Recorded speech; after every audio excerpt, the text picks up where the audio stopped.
Hello,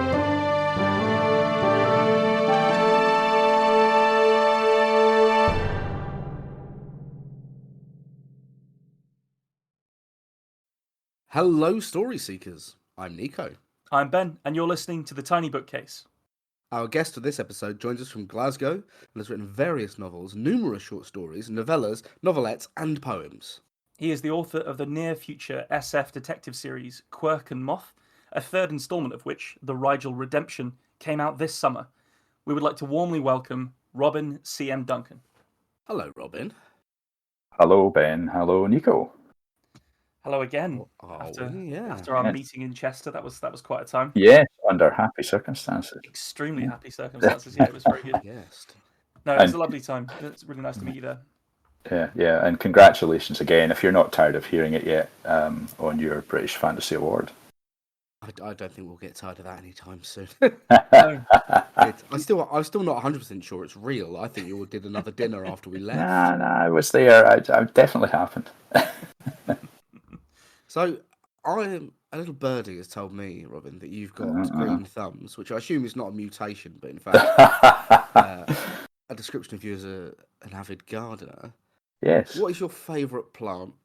Oh, gee whiz. Do you know the thing I'm probably best at growing at is, are potatoes, I think. Which, arguably are not particularly taxing. It's not like a Himalayan poppy or something like that. But it's very satisfying. You just cannot beat, digging food out of the ground that you've produced yourself, and they do last a long time if you treat them well. So we're trying to grow as much of our food as we can. So that's probably the most satisfying thing. The veg, definitely. I like that. Is that a general move to sort of go a bit off-grid? Ooh, off-grid, that's a strong characterisation. The bunker's not quite finished yet, so just to try and shift the balance between, trucking off to insert food store here and, buying a boatload of groceries, but just trying to shift the balance a little bit and be a little bit self-reliant for certain times of the year. Peas are an interesting one because I love growing peas and they're quite easy to grow, but you put a whole bed over to peas and you grow peas for months and months, and the time you've harvested all and ate them all, it doesn't really last that many days. Yeah. I think the sad truth is that it always tends to be cheaper to go to buy grocery store peas, but at least yours have fewer road miles. Yeah. Well, Green Jam was cheating because he's massive. Big steps. I think that's really noble. That self-reliance is really noble. So I like that a lot. I know I don't know what this is TMI, but we're doing something similar, my partner and I, and it's excellent. It's rewarding. It is very rewarding. Even when you get a total of about 15 tomatoes. Oh dear. Yeah, I just ruin people's gardens by throwing wild seed bombs into them. So, sorry, people whose gardens I've turned into bee havens. Excellent. No, that's a noble thing. That's a noble thing. So, we are here, as ever, for Stories, and Stories 3. We've all written to the same prompt, which this week is Withdraw. And Ben, you're going first, and that's the only option you don't have. Withdraw. Part 1. A Tale for Princes. Gather close to me, darling boys. Warm yourself by the fire, and tell me what story you would hear from my lips. The two boys obediently sat by her skirts, and Margaret waited for them to speak. The crown in the bush, said the younger prince after a moment. Already larger than his elder brother, he was the louder also. Very well. There was once a great war between two noble families, so closely bound to one another that they both bore a rose for their symbol. The House of York, the white rose. The House of Lancaster, the red rose. Many battles were fought over which family would wear the crown. Then, a wicked and cruel man claimed to have won that war, and his badge was not a rose, but rather a white boar.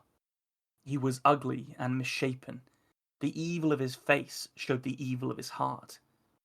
Your father valiantly challenged him, bearing the red rose one last time, and at Bosworth Field there was a mighty final battle between the white and the red.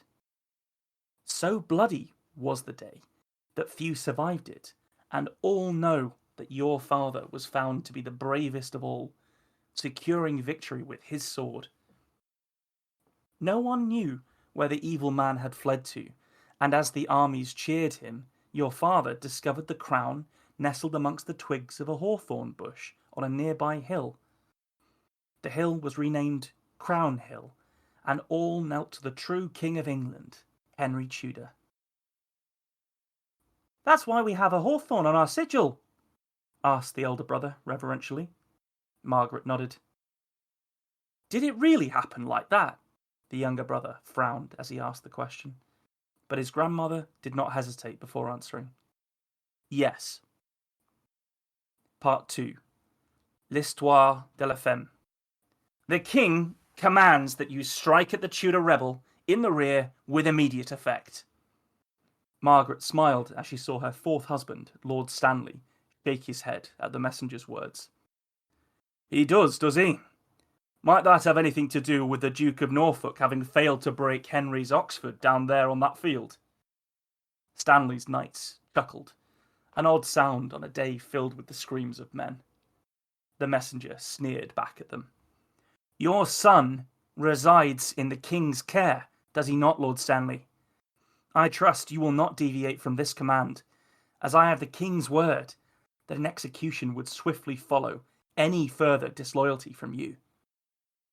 Margaret saw Stanley's brother, the mighty William, clench his fists as though he barely held himself back from throttling the messenger. Lord Stanley himself did not seem angry, and instead replied coldly, "I have other sons. Go back to your master. Tell him my men will strike neither Henry nor Richard. They must settle between them who is to be king." Margaret watched the messenger ride away, galloping carefully around a wide marsh too treacherous to fight in. Beyond him, a slow river cut its path between their two hills, and on the far bank of it, a snarling sea of men were slaying each other. Margaret looked for her son's banner and saw dozens of roses swaying violently as though tossed about by strong waves. As the battle wore on, she had noticed that both the red and the white roses in the thick of the press looked to be taking on the same browning shade of dried blood. Henry's rose remained at the back, pristine and red. When the messenger reached Richard's forces, she heard signalling trumpets cut through the clash, and saw hundreds of Yorkist knights mount their steeds. Stanley's men grew quiet as they all watched the banner of the white boar be raised at the head of that charge. "By God, he's going in! Richard means to flank them!" William sounded in awe for a moment, before his frown of anger returned. Margaret felt her heart thudding in her chest with every echo of the distant hooves. The Yorkist knights surged into the gap between the battle and the marsh, circled around, and struck at the pristine red rose. Far down there, someone was roaring with savage delight. Margaret didn't scream. Her usually clever mind felt empty of reason as she watched her son's banner quiver, then fall. Words rushed from her only after it tumbled from her sight. "They threaten your son, so you would stand by and watch me lose mine?" She pointed to Lord Stanley, who was finally riled by her words. "I'm no coward, wife. We are making a king today, not a puppet. He must be seen to weather this storm, or else men will never fear him." "Storm? Richard is a tempest of death." "If I commit my men there, Richard will surely withdraw back up the hill to summon his reinforcements, and will be caught against the marsh when the Duke of Northumberland joins him. We must wait until he commits those reserves. If I go now, we may lose all."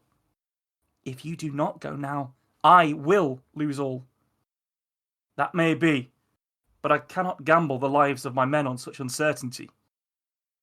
The argument was interrupted when the mighty William, moved by her words, drew his sword. I would cast the die, brother. Let me go. Lord Stanley paused, then nodded sagely, accepting William's bravery. If you must, then do it in haste. Force him to withdraw. Richard must be made to commit those Northumbrians. Margaret felt hope kindle in her belly.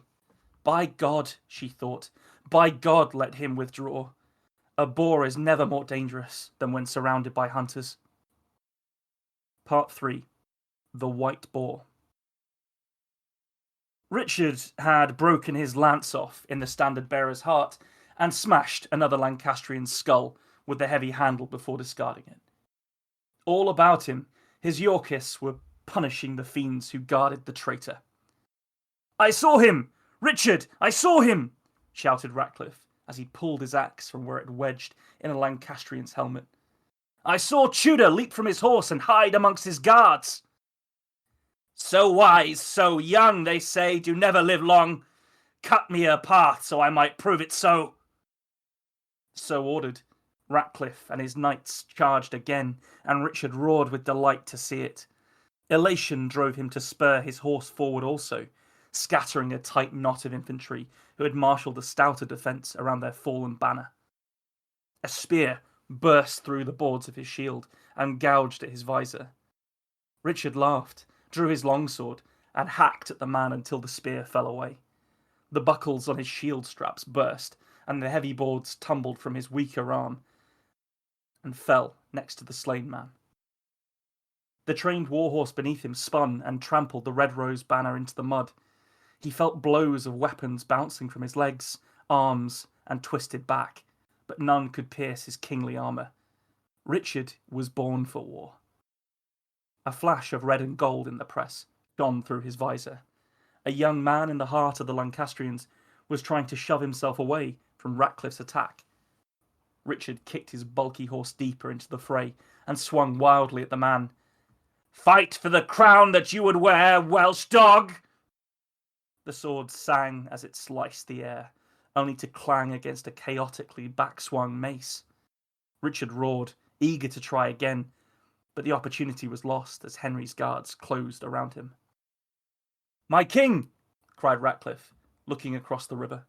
Richard turned to look and saw the banners of William Stanley snapping in the wind as he rode hard to rescue the traitor. Richard, we must withdraw! The Northumbrians can come and crush this rabble! Richard stared, wide-eyed, at his closest adviser, seeing the cowardice in him for the first time. God forbid that I withdraw one step! I shall win the battle as a king, or die as one! Tudor's reinforcements arrived like they'd been blasted from a wide-bore cannon, tearing into the Yorkists like fragmented shot. Richard saw his own banner begin to topple, but the white boar was caught by Ratcliffe before his men could lose heart. The loyalist raised it triumphantly. Then a morning star caved in his helmet. He slumped in such a way that he remained upright. His horse, panicked, danced obscenely through the fracas, and the banner waved crazily above it until the strange balance finally freed.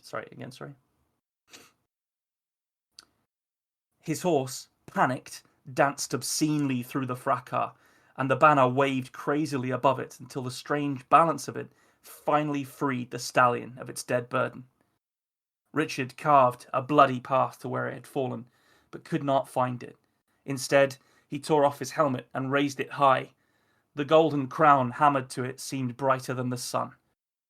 Your king lives! Fight on, brave sons of York! There was a splash underfoot, followed by a sickening crack as his horse's front leg snapped in the marshy pit he had led it to. The beast reared immediately, rampantly kicking out with its shattered limb. When it came down, the leg collapsed under their combined weight, and Richard was flung from the saddle, landing hard in the stony marsh. Winded and breathing raggedly, he clambered to his feet, his visage grim with death. Richard scooped the mud from his eyes and tightened his grip on his sword. but saw the danger too late. A nearby Welshman swung a poleaxe at him and snatched the back from his skull. "The day is ours! The bloody boar is dead!" The Lancastrians' bellow, it is said, rattled windows in York. So someone came to play today, didn't they, Ben? Someone put a story to a short story podcast with parts 1, 2, and 3. Holy shit, man! That's good business. Yeah. Real history there. Yeah, when I heard roses, I thought, oh, here we go. Yeah, I occasionally do have to do it. I will say that we recently had Jan Foster on the podcast, and she has written a series of books that are heavily inspired by Tudor history, and do it's like an alternate Tudor history. So I was very much in the headspace of wanting to also write something after our chat with her. Yeah. So I was pretty keen to give it my spin and have a look at it. Basically, just trying to right the wrongs of Lancastrian propaganda. You know, it's been long enough. I was trying to think of the right term for it. My brain was saying demi-fiction, but I realised it's dramatisation, really, isn't it? But you do have a gift for it, for telling the historical in a kind of fun, Game of Thrones-y, everything feels gritty and scary. Because we do get a very sanitised version of history quite a lot. Say, there was a battle. But it is cool to hear, people getting stoved in by morning stars and I would agree. Loads of lovely standard bearers are a cool thing anyway. Pole weighs a ton, and so does the flag, and it's a huge position of honour. And seeing them from different perspectives and watching them get filthy from afar, and still trying to pick out the people you know and you care about. That's a really cool lens to look at a battle through, I think. Yeah. Gritty was a word that I wrote down, definitely. And the fight scenes, of course, can be really, really boring when it's people swinging swords at each other. And but you very neatly avoided that trap, if I call it that, by focusing on some lovely details, like the buckles bursting, the horse dancing obscenely, and the standards, as you were talking about, the movement of those, and it was.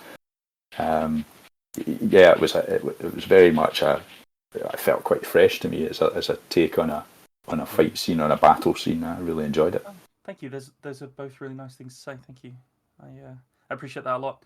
I do love historical fiction, and I think I would say that I did sort of grow up reading like Bernard Cornwell and Con Eagledon and the rest. But I think in particular, like, Bernard Cornwell is a real page turner author, but he does fall into that trap that you're talking about of just page after page of people getting gutted and slipping on entrails and stuff like that. And when I was a kid, loved it. But now it's just a bit like these. If you took 30% of it out, these books wouldn't change. Yes. Yeah. I think one of the biggest compliments I can give you on it, right? You get those playlists. Normally, if you're going to do, D&D or another tabletop roleplay, and it's 10 hours battlefield ambience. My brain put one on for me when you went into part 3. You soundtracked it. Yes. As soon as you were describing the melee, I knew that it was deafening. I knew that it was terrifying, and I'm not sure what you did to do it, but something in there made me go, "God, it's horrible in here." Very, very quickly. Mm-hmm. And I was too busy enjoying it to write anything down, so sorry. No, immersed, definitely. Yeah, I would agree. So that's the nicest thing you could say, Nick. What's the least nice thing you could say about it? I think if you didn't already have some grip of the history, it's very difficult to know who's murdering who. That's fair. Fair. I'm not an enormous history buff to begin with, and English history I'm probably weaker on than Scottish history. So War of the Roses, of course, I've heard, and the Red and the White, etc. But in that kind of situation, I'm wondering, well, how much of this is how many of these people are real and how many of them are not, and and it doesn't really matter, but it's something that kind of sticks in my head a little bit, I suppose. But I memean, it's hard, it's tough to call that a negative. It's still so well written, you know. If I know Ben, every single one of these people has at least a Wikipedia page and 3 books written about them. You are correct. All of those people, apart from possibly his mother, all of those people were at that battle doing those things pretty much. Brilliant. Yeah. Which is, it was a time.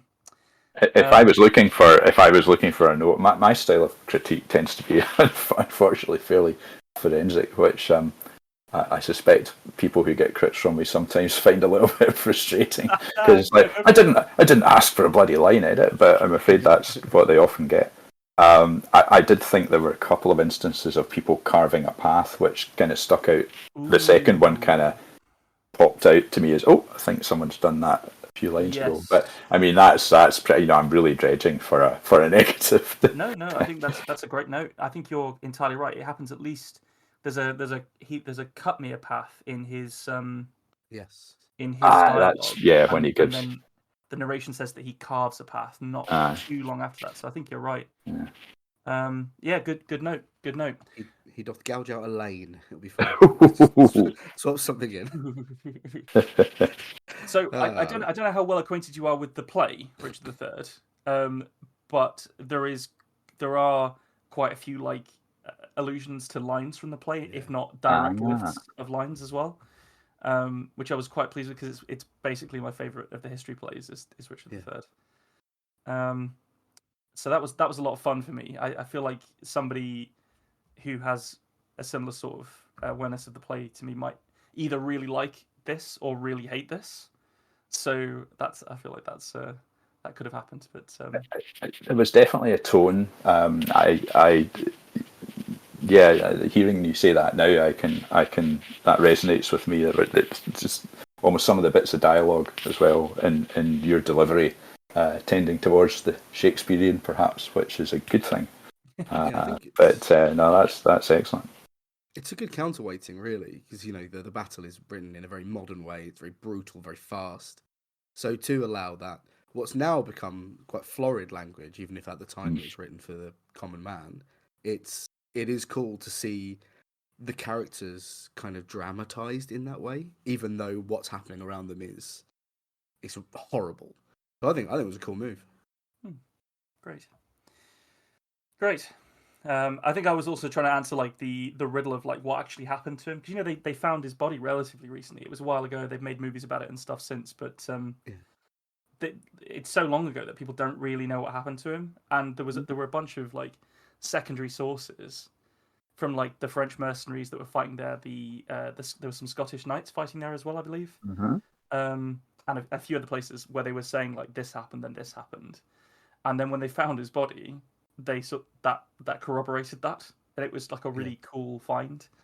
Because they don't know why he took his helmet off. So I was trying to answer why he took his helmet off. Which is fun. Yeah. Nice. Yeah. So yeah. Anyway, that was one for the history buffs and me. But I'm glad that you enjoyed it and that it went down well and that it was fun. Great notes as well. Thank you very much. Right, I think we've put this off for long enough, Robin. Are you ready to read your story? Ready as I'll ever be, as they say. Wonderful. Withdrawal. Straightening the newly purchased old raincoat, flicking back a straight, mousy brown fringe, Bertie adjusts thick tortoiseshell frames, dulled by age long before the health division reissued them, and decides there are no more excuses. It's time to leave the flat. Bertie checks the door's low peephole, then the high one, blinks, struggling with the 180-degree perspective of the hallway. Empty. No disturbance, no presence at any of the doors. Thumb to the pad. Nothing happens. Bertie frowns. Dear resident, for enhancement of your security, Safety Division has instituted 2-stage authentication. Please scan your left retina. Bertie presents a blue-green eye to the scanner. Thank you, the building system purrs. Your door will open in 5 seconds. 3, 2, 1. Thunk, whir, clack. Have a pleasant day, resident. Bertie steps back to accommodate the door, then out into the corridor, walks to the lift, heart thumping. The doors slide, revealing an empty box. Otherwise, they would not have opened. The lift would not have stopped. Bertie's door would have remained locked. The lift descends, bland, sonorous tones recommending a relaxing breathing pattern, an innovation since Bertie's last sojourn 38 days ago. The system has protected Bertie from any potentially difficult encounter with a neighbour, but now the street door beckons. The signal above the door is amber. Bertie has a choice. Step out, risk meeting a person or persons unknown indicated to be within 20 metres of the door, or gamble on a green all clear, versus the consequence of a red light, a very close encounter with someone entering the building. There's no breathing tone here. Bertie's heart thrums as seconds pass. Which way will the amber light jump? Green. Bertie steps out into cold grey dampness, tugs up the raincoat's collar, then hurries away. Bertie walks quickly, head low. This is normal, not just because the leaden sky fulfills the breeze's long promise, finally dropping rain on the city. Droplets turn grey cobbles black. Ideal conditions to justify eye contact avoidance. Those abroad must be just as happy to hustle on their way uninterrupted, in full compliance with Sensitivity Division's latest advice. Assembly itself brought this stress upon the people. Only 5 years ago this could have been done online, without leaving the apartment. Bertie shivers now at the thought of connecting to the web. How could they have allowed the net to become so dangerous? A threat to public safety. Bertie is losing faith in Technology Division's regular insistence that progress is being made against the gangs, the predators, the false prophets and the charlatans, the salesmen. The bank sits across the rain-swept square, lurking indifferent in a monolithic, monochrome cityscape. Fear grips Bertie's gut, but the need cannot be denied. Everyone has to eat, right? Of course, and surely accruals must be enough after over a month. Customers come and go through the bank's numerous doors, red and green lights above each of the dozen narrow portals, the only brightness in the anxiety-ridden scene, flicking green to red to green to red as if Christmas is a lie told to the bank's depositors to tempt them in. He sighs, a head shake tossing droplets into the downpour. There's nothing else for it. With a deep breath, a set of the shoulders, Bertie strides across the square, switches doors in the last 5 metres, and enters the bank. Wet tracks crisscross the floor, leading variously to 20 different tellers. Bertie doesn't stop, lets the glistening trail lead the way, struggles not to flinch under the unwelcoming regard of the man seated beneath the giant letter S. Paints on a fake smile, hates it, fights the expression, wrestles it into a shape no better than it started. 2,000, please, Bertie blurts, even before reaching the counter. Gaze nailed to the teller's bound ledger. Thank you. Teller's lips twitch, his left eye flinches. Name and address. Bertie Stanhope, flat 346, Spire Block, Success Street. Identity card. Bertie presents the cardboard rectangle.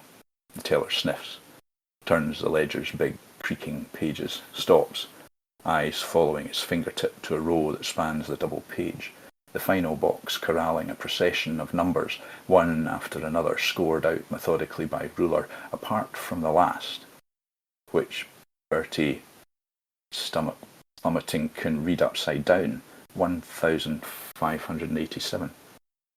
Insufficient funds, says the teller, obvious boredom suddenly suppressed by a glint of weaponized remorse. Knees shaking, throat dry, Shock vaporising the last vestige of civility, Bertie manages to cough out, "I'll take 1,500.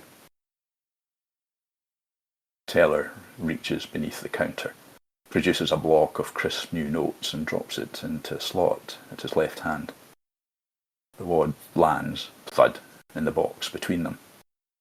Bertie tugs a cold, smooth handle, snatches the money from the hopper, stuffs it in a pocket, turns away, shuffles across the marble floor, eyes down, focused on not slipping on the glistening surface, clutching the thick wad between coat, shirt and ribs, not registering the blinking colours, bursting through the door. Just turning red, Bertie collides with someone entering, reaching for the handle, knocks them backwards into the square, to fall in the rain. The woman clutches her raincoat to her neck, expression shifting to shock, confusion, fear, anger, as rain soaks her dark hair, speckles her face. Her expression starts to shift again. "I'm sorry," Bertie yelps. "I'm so sorry," Bertie shouts, and runs away. Bertie can't face visiting the shop now. First, Bertie can't stand in the individually distanced queue with people, not after. Secondly, there's insufficient money for everything. Unwatered milk, uncut bread, unreprocessed cheese, unreconstituted meat, even without the omnipresent tax and duty and levy, the tin rental, the reprocessing charge, the uplift tariff. How can that be? The reconciliation from work division will take days and it won't change the number. No, Bertie must get back to work. Suddenly, after the personal disaster caused by leaving the flat, food division protein wafers don't seem so bad. Later, on the computer, Bertie opens the landing portal, selects the only drive, B. Stanhope. Where yesterday 3 applications and 2 folders full of data resided, now only 1 app exists. Clearly, the data division man took the old files in this morning's pickup. Entering the apartment to leave Bertie this new assignment. The app is named Open Me. Bertie clicks. A questionnaire unspools. A survey into the qualitative aspects of services provided by 6 of the 23 divisions of government. This survey contains 1,032 questions. Why does this not exasperate, incense and infuriate? Bertie's pulse and blood pressure, relayed by the computer when a digit touches any key, remain within tolerance. Bertie imagines rain on skin, features flowing into shock, confusion, fear, anger. Then, survey should last between 8 and 9 hours. Bertie imagines a smile. Failure to complete in the allotted time will result in the survey restarting.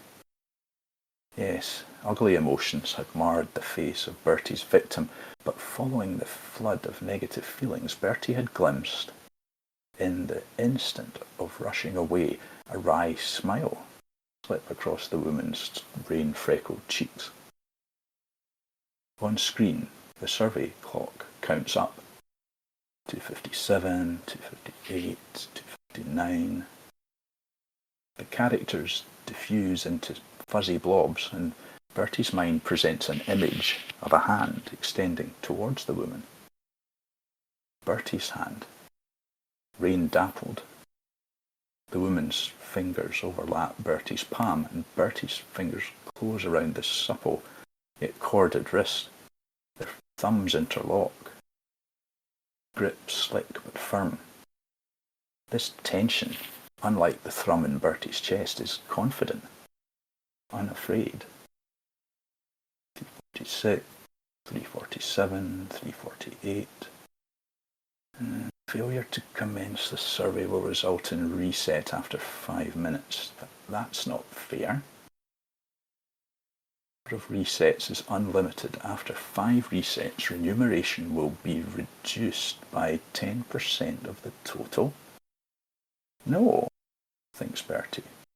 No, says Bertie aloud. Feel of the word in the silence of the apartment, the shape of the word, its aroma drifting in Bertie's mind, taste of it in the mouth. Saliva spreads as if trying to dissolve the word, or the thought of what it means for Bertie's life. Another trip, going out again into the rain. There can be no hope of encountering the woman again, can there? To ask her what their collision meant? Of course not. 446, 447, 448. Negative remuneration is possible, to the limit of funds available, then accumulating against future earnings. 458, 459, reset. Futile hope to find that woman, but not impossible. To find her and to understand that smile. And there are others to collide with, other emotions than shock, fear and anger. There remains a city full of people. Why should it not belong to me as much as it does to anyone else?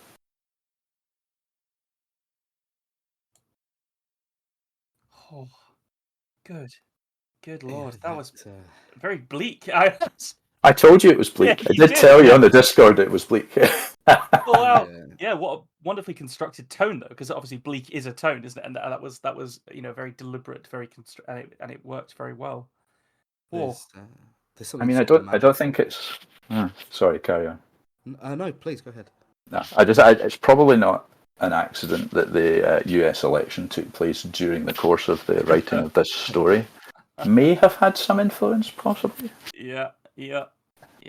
But it did start out bleak before that, and maybe it got even bleaker when the result was known. Go on, Nico. Have you got I was just going to say this concept of like twin dystopia, there's the one he's living in and the one he's making for himself psychologically, is really interesting because I had a completely different reaction to each one. Like when the door wanted multi-factor authentication, the IT person in me went, "Oh, fuck off," and I immediately hated that world. And then when I saw how sort of agoraphobic and sort of self-punishing he was, it then made me feel like there's another layer to like if we were to end up in a post-world dystopia, people's mental health problems wouldn't just go away. And I hadn't really read much that was sort of exploring that story and that sort of post-cyberpunky world with someone that ill.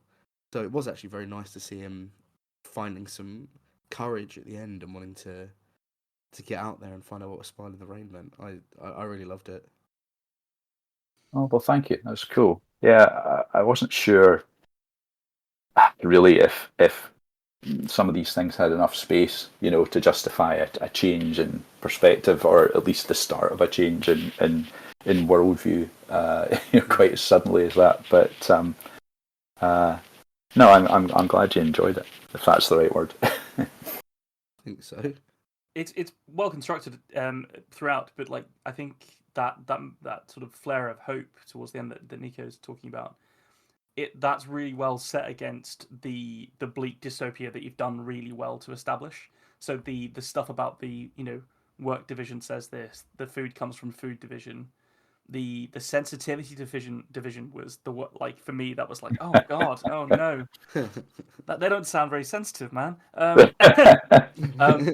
Who would have guessed? That all built to you saying, we're going through this, watching his remuneration tick down, and the line "negative remuneration is possible" is such a scary line, I think, for anything, and obviously that is a kind of a reality for a lot of people that are just trying to get by, isn't it? Even in today's world, so let alone a near future dystopia.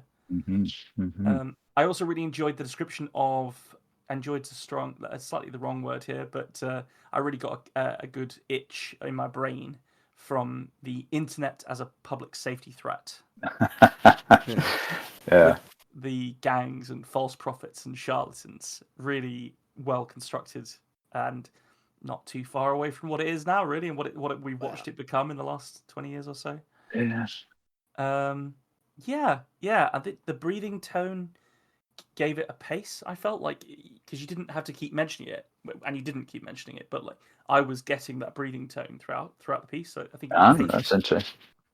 There's quite a lot of rhythmic stuff in there, isn't there? You know, the blinking lights at the bank and the breathing tone. It's nice.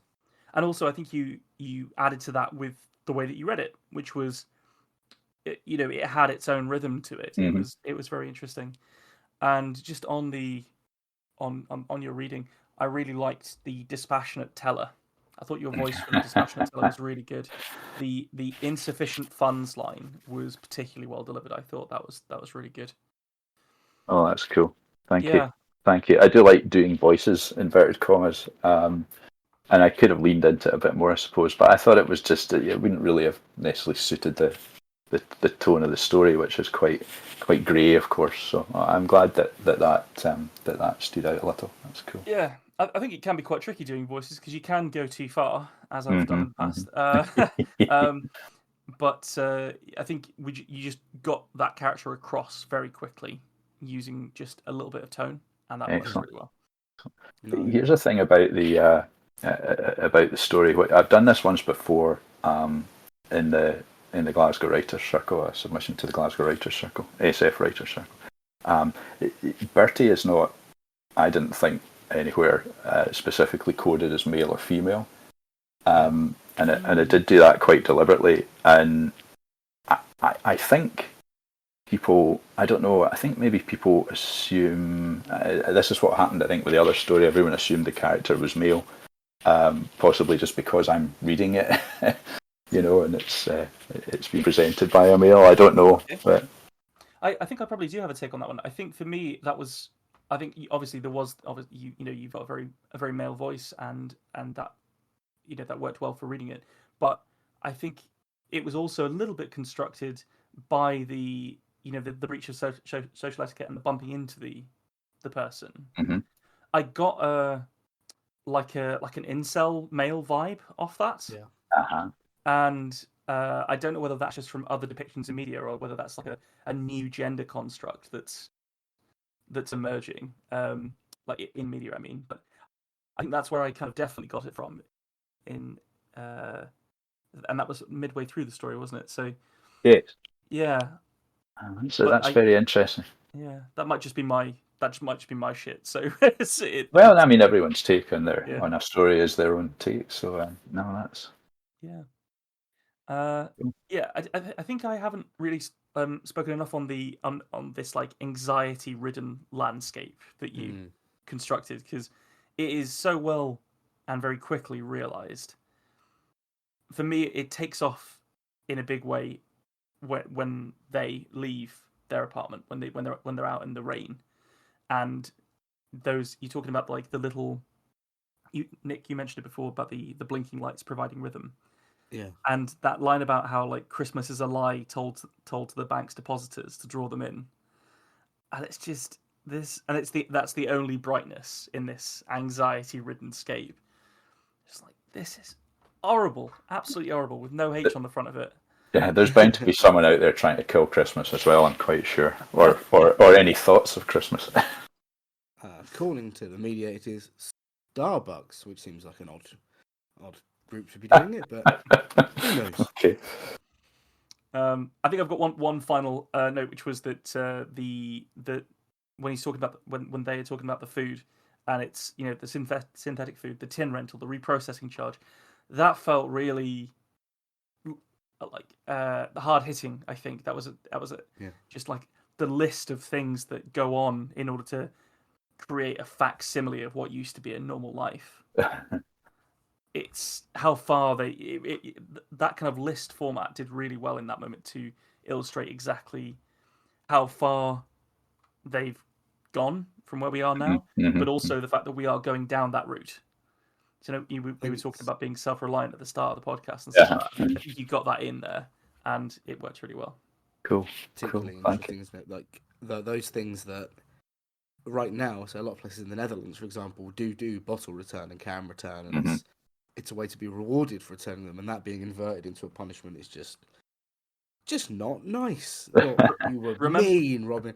I mean, I know it's hard. It goes against how I fervently believe in recycling and reusing and all that sort of stuff. So, yeah, it's like I was trying to hurt myself by writing this story. well, I think we've all got to remember that negative remuneration is possible. Don't we know it? Oh, fantastic. Well, thank you very much for that, Robin. And, pleasure. Thank you. we're not going to let Nico off the hook, and he's going to have to go last. You're as up, Nico.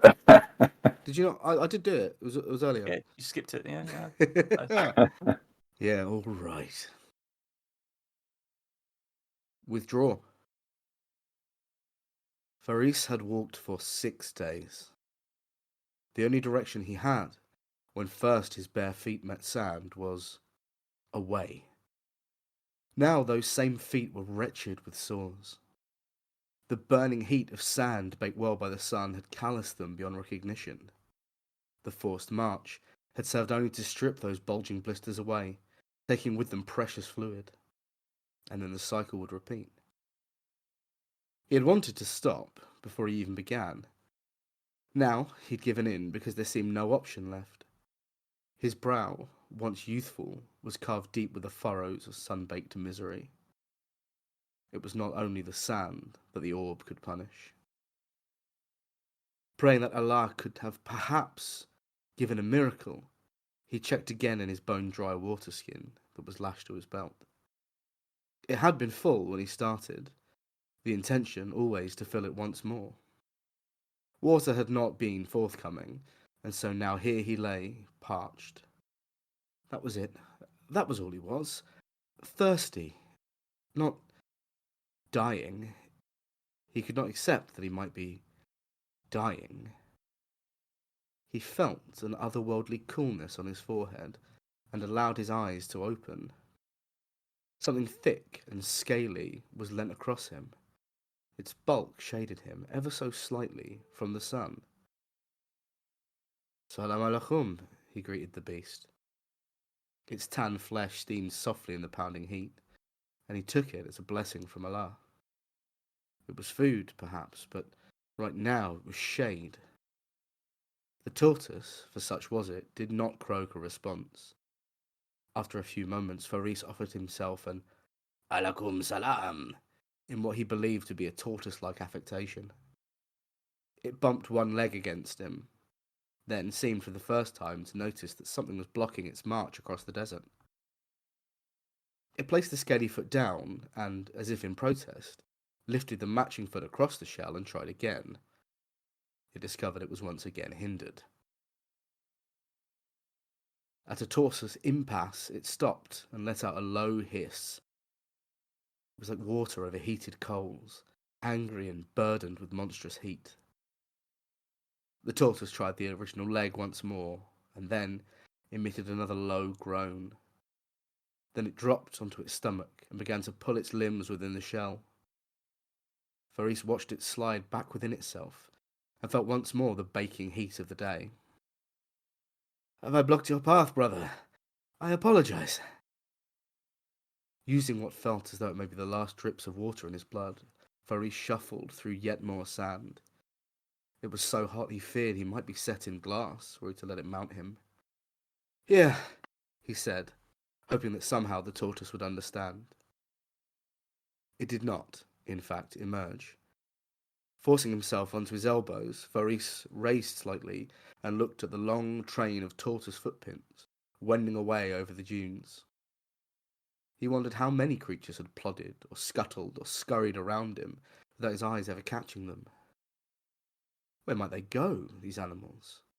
Some would doubtlessly be hunting each other, snakes to catch desert rats, then the rodents to eat the scorpions.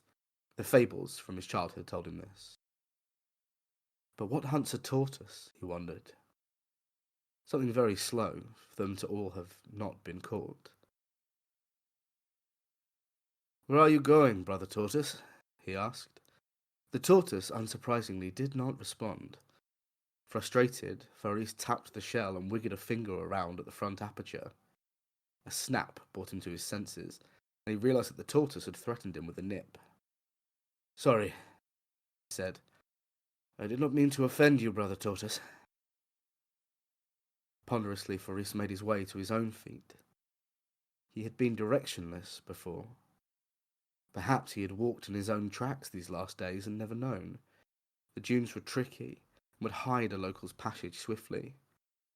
This had been to their aid so many times when the foreigners had come. Slowly and with some deference, he stood behind the tortoise and pointed in the direction it was going. With as much delicacy as he could muster, he gripped the tortoise on either side and, with a deal of grunting, raised it up and held it over his head. His fingers burned, but the blessed shade was a relief. "A favour for a favour, brother tortoise. Let's go." With no hesitation, he began to walk the way the tortoise had been trying to go, before he had blocked its path. A low hiss came from the beast, but it did not sound angry as the previous vocalizations had. "Yes, brother, I agree, it is very hot. Tell me, am I going the right way?" The tortoise, of course, said nothing, but Faris saw that its long neck had emerged and was, in fact, looking straight ahead. So he walked. When the tortoise turned its head a little towards the paling east, where the sun had now mostly departed, he went that way. When it turned to the west, where the slowly setting sun blinded Faris, still he followed the lead of the great scaled elder. As they walked, to distract himself from his burning feet, and his tongue swollen and cracked with thirst, he recited holy teachings to the beast. He spoke of the prophet, praise be upon him, and of his winged horse. He told the tortoise of Solomon and the ant. He warned him of the perils of the jinn. The jinn. Suddenly a coldness gripped Faris by the heart. Perhaps the beast he carried atop his head was a jinn. Perhaps it led him to devilry. It was taking him deep into the desert. This had been its plan. It had lured him here, with promises of finding help for his father and sisters. It had called him out into the desert. A low trick. The jinn were tricky and wicked. How could he have not seen? Why else would he have wandered into the desert so? He was not afraid of foreigners. Their guns may have been dangerous, but no man of true faith would be afraid of them. Allah would judge them, and he would be protected. This was certain. It was this jinn. Perhaps it was this jinn that had killed his mother in the street. It had put its words in her mouth. "Run, my son. Leave and tell other folk that these foreigners are coming. We are lost, but you can help the others prepare. Run," she had said. Run. She would have never. She was a woman of faith. With an almighty roar, he threw the jinn as hard as he could. It landed with a soft thump some way away, beyond a dune. Faris felt himself slip into oblivion with each beat of his heart, felt his eyelids slam closed. He opened them again with effort, and once more they shut for him. "Curse you!" he bellowed. "Curse you, jinn of the shell! This is why you hid from me, inside your bony carapace. Your true face was that of evil. Oh, how I'm sorry I did not recognize it until it was too late." There was no reply from the tortoise, not even a hiss. "The prophet, praise be upon him, has delivered me from your clutches. I go now to him and to Allah." On the other side of the dune, where the tortoise had landed, it unfurled once more from within its shell. It did not understand the shrieking of the ape, nor why it had carried him so far. He listened to it bellowing as it walked down the side of the dune, heard its cries soften slowly as it stepped between rocks and foliage. As it reached the pool's edge and began to drink, it realized the wailing had stopped. With its belly full, it turned, and silently, once again, began to march. That's a really strong story. I like that a lot. It's Yeah. it's deeply weird, but in the best way, and it's coherent, and it's good. It's definitely weird. But It yeah, is. I don't think it's like, your story for the peacock level weird. No. Which that was really strong. I like that a lot. Yes, the setting was very strong. It really sort of captured my attention straight away, and the pain in the first couple of lines. The feet with the blisters popping and whatever. Ooh, that really put me in the scene. And then tortoise, like what? But no, it all meshed together very nicely and made perfect sense in the sense that it was consistent. Really close focus on the character as well, and he even seemed to be unraveling in that relatively short space of time, even though he wasn't in a good place to begin with. But I think I really liked. There's something really fascinating about that, the way that in deserts, or even there's that room that's scientifically the quietest place that you could possibly create, and you have to listen to music while you're in there because they believe that you would go mad in seconds because you'd be deafened by the beating of your own heart.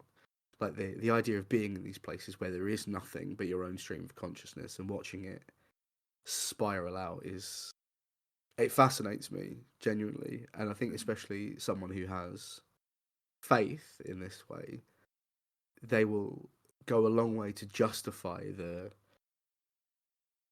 whatever their brain is giving them. I think it's very easy for people to, especially in lack of in a void without explanation for things, it's very, very quick to say this must be the work of some greater power. And then he starts yeeting gins. Like that's absolutely, yeah. I think you really captured that landscape that you're talking about. Because obviously we just had in Robin's story this kind of bleak, quite busy landscape that's just anxiety ridden.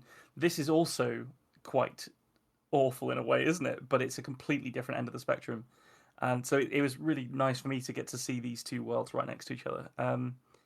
This gave me very much the feeling, and I encountered this the other day, and I can't remember where I got it from, but it was the idea that in these kinds of landscapes, it's actually the landscape itself forgets about you.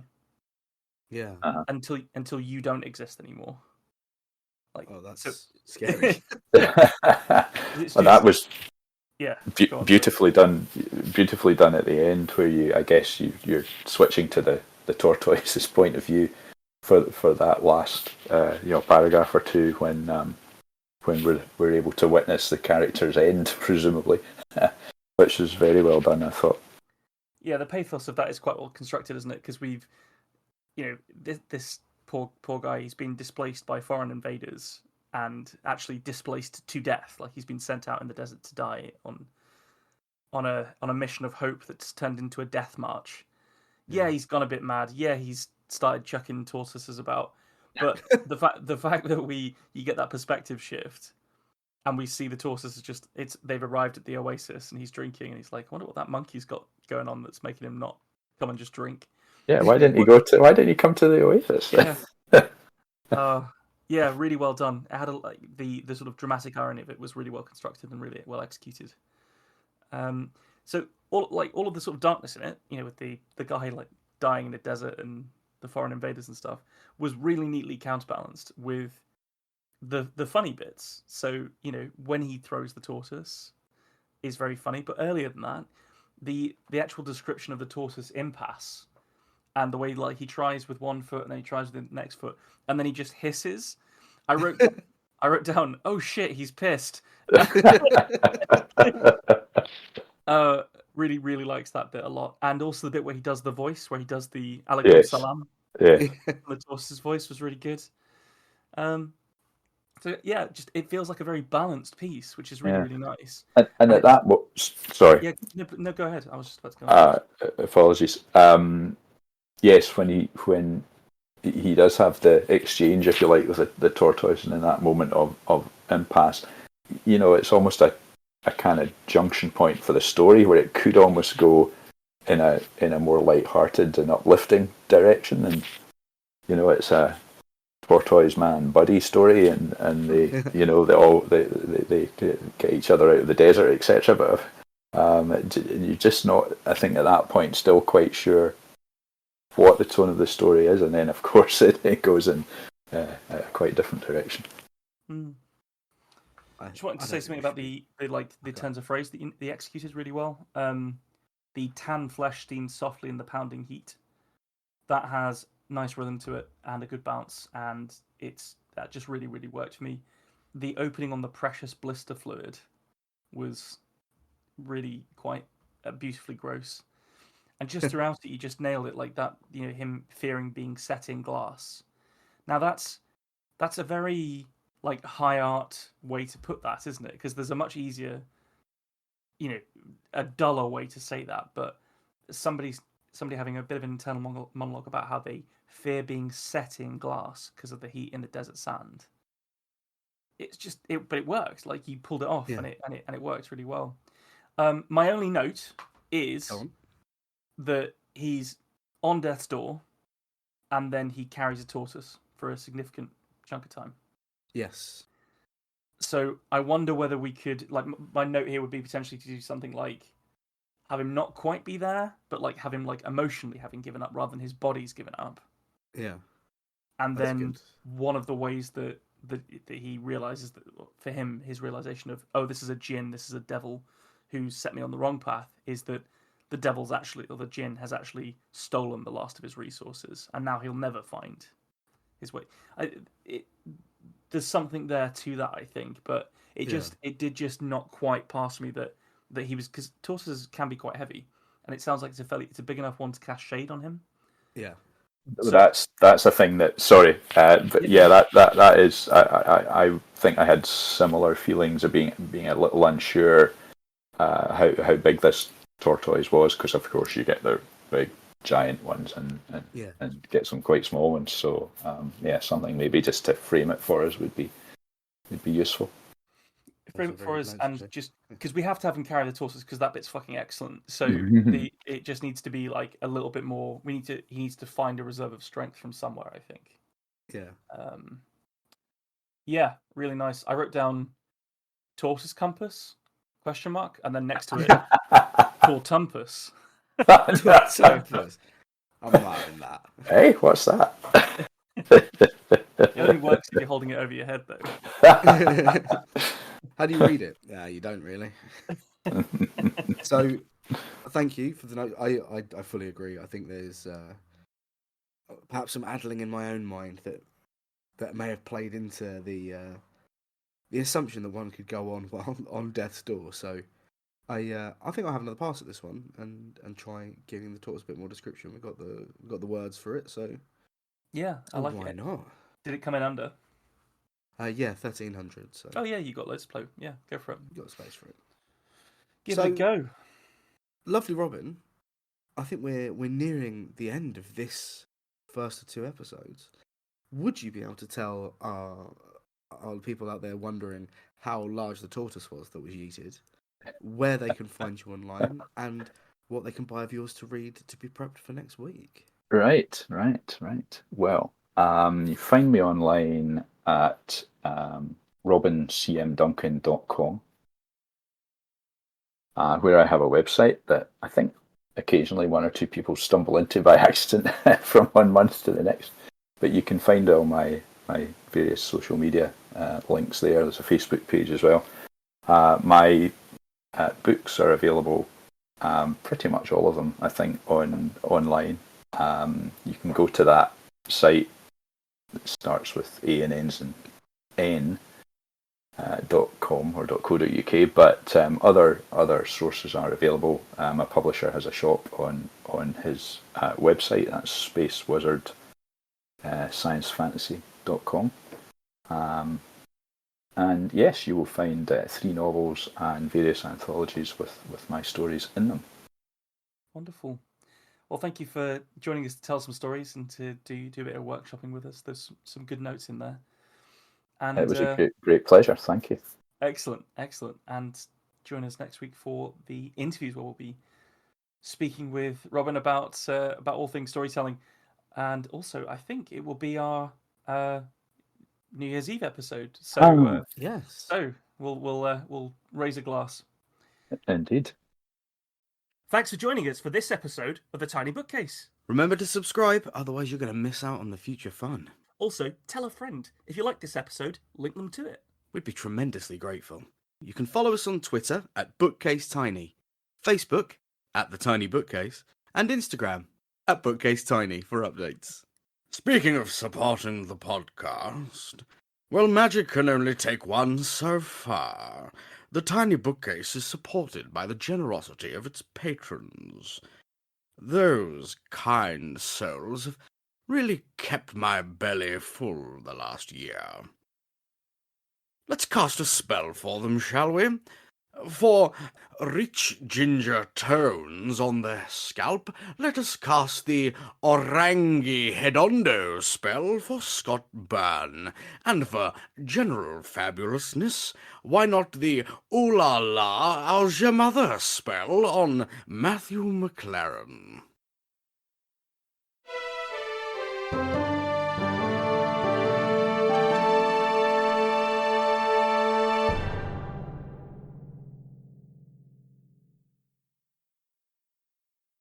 How do you come up with that shit, man?